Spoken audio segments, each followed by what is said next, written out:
Break બાદ આપનું સ્વાગત છે। ગીર સોમનાથ જિલ્લાના આલીદર ગામનો 2.5 માસનો વિવાન ગંભીર બીમારીથી પીડાઈ રહ્યો છે। SMA સ્પાઇન મસ્ક્યુલર એટ્રોફી નામનો ઇલાજ એટલો મોંઘો છે કે પરિવાર એ વિશે વિચારતા જ દુઃખમાં સરી પડે છે।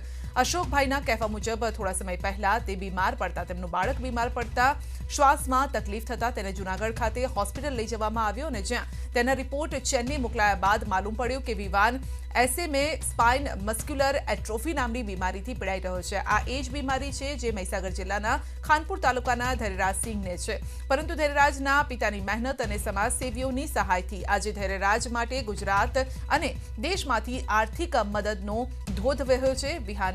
વિવાનના પિતા પણ અશોકભાઈ ઈચ્છી રહ્યા છે કે તેમના જે પુત્ર છે તેના માટે પણ મદદ મળે। તેના પિતા કચ્છમાં એક ખાનગી કંપનીમાં જોબ કરે છે। મહિને 18,000 રૂપિયા પગાર છે। આવામાં તેઓ તેમના એકના એક દીકરાને બચાવવા 16 કરોડ રૂપિયા ક્યાંથી લાવે તે સવાલ છે। ધૈર્યરાજના કેસમાં જે રીતે લોકોએ અને મદદ કરી હતી, સરકારે પણ મુખ્યમંત્રી રાહત ફંડમાંથી 10 લાખની સહાયનો ઠરાવ પસાર કર્યો હતો, ત્યારે આ પરિવારને પણ આશા છે કે ગુજરાતની જનતા તેની મદદ માટે આગળ આવે અને માસૂમનું જીવન બચાવે।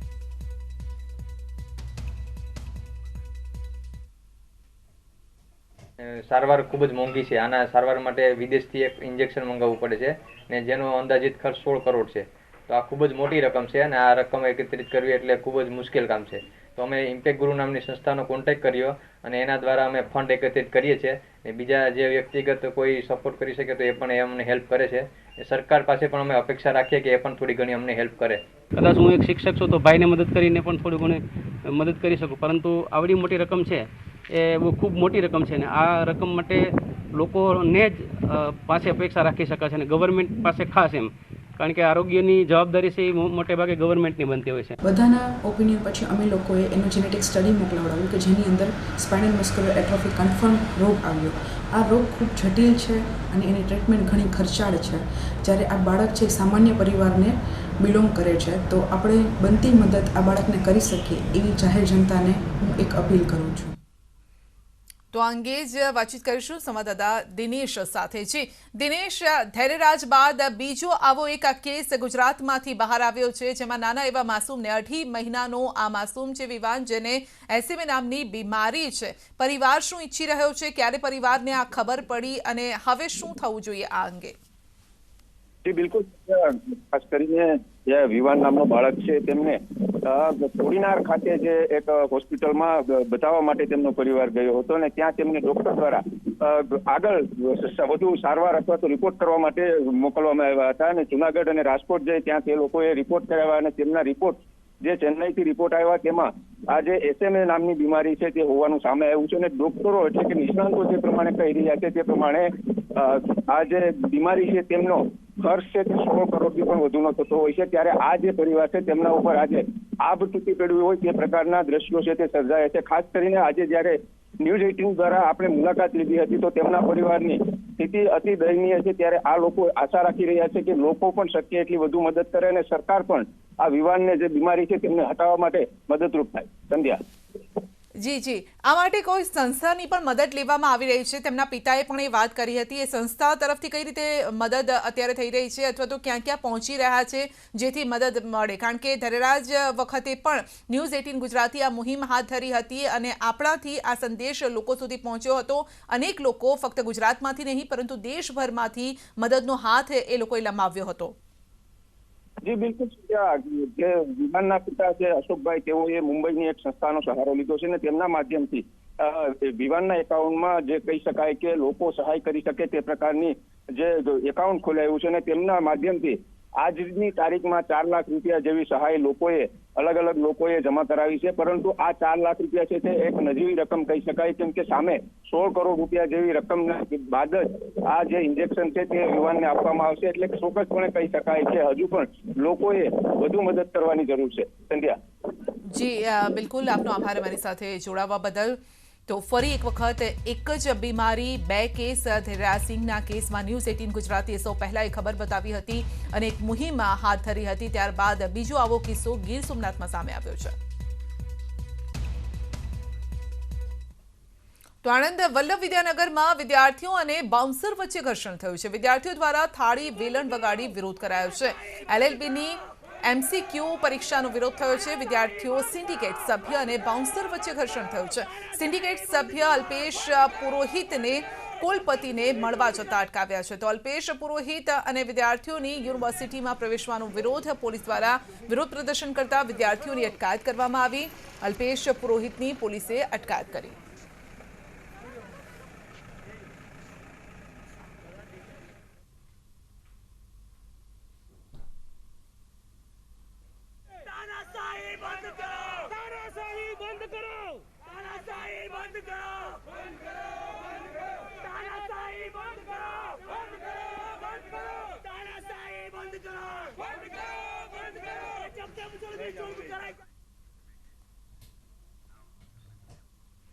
કોરોના સામેની લડાઈમાં સતત નવી પહેલ થઈ રહી છે અને જેના અનુસંધાને હવે દેશમાં ડ્રોનના ઉપયોગની તૈયારી પણ શરૂ થઈ ચૂકી છે।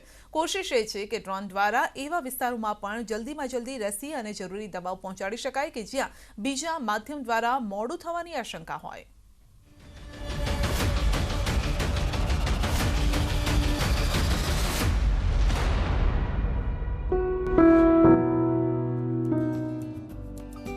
तेलंगाना देश का पहला ऐसा राज्य है जिसे दवा और टीके पहुंचाने के लिए ड्रोन का इस्तेमाल करने की अनुमति मिली है। इस महत्वाकांक्षी परियोजना मेडिसिन फ्रॉम स्काई का उद्देश्य उन क्षेत्रों में टीकों की सप्लाई सुनिश्चित करने का है जहां सड़क मार्ग से पहुंचना मुश्किल है या वहां तक पहुंचने में वक्त ज्यादा लगने की आशंका है। इस प्रोजेक्ट को अमलीजामा पहनाने के लिए तेलंगाना ने ई-कॉमर्स कंपनी से बाकायदा करार भी कर लिया और जल्द ही इसके पायलट प्रोजेक्ट पर काम शुरू होने वाला है। उम्मीद जताई जा रही है कि जून के अंत तक विकाराबाद जिले में पायलट प्रोजेक्ट शुरू हो जाएगा। The drone will take off from the district headquarter hospital. Drone जिला अस्पताल के मुख्यालय से उड़ान भरेगा और जिले के दूसरे 18 सब सेंटर्स तक दवाओं की डिलीवरी करेगा। अभी ये ट्रायल के स्टेज पर है। हमने वैक्सीन और दवाइयों की डिलीवरी के इच्छुक ऑपरेटरों से एक्सप्रेशन ऑफ इंटरेस्ट मांगा है और इसके लिए एक खाका भी तैयार किया है। Try out and we'll obviously record all the findings and all the नागरिक उड्डयन मंत्रालय ने जारी दिशा निर्देशों के मुताबिक मानव रहित एरियल वाहन 35 किलोमीटर तक की यात्रा कर पाएंगे और वो कम से कम 100 मीटर की ऊंचाई पर उड़ान भरेंगे। ड्रोन के माध्यम से अधिकतम 4 किलोग्राम तक के भार की ढुलाई होगी, जबकि ड्रोन का गंतव्य और उड़ान मार्ग पहले से जीपीएस द्वारा पूर्व परिभाषित होगा। ड्रोन वितरण केंद्रों तक दवाओं की खेप पहुंचाने के बाद वापस बेस स्टेशन पर लौट पाएंगे।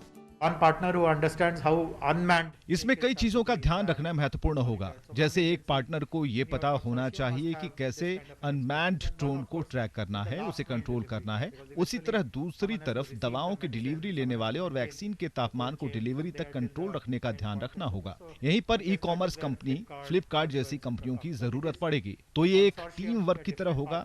Different strengths and different backgrounds.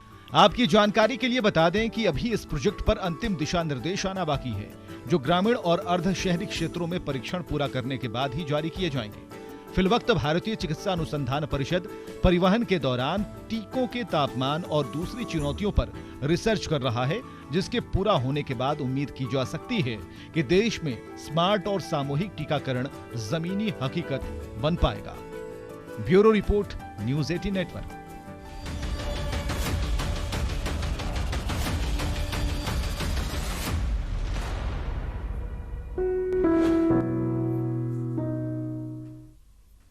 બુલેટિનમાં અત્યારે બસ આટલું જ. રજા આપશો. નમસ્કાર.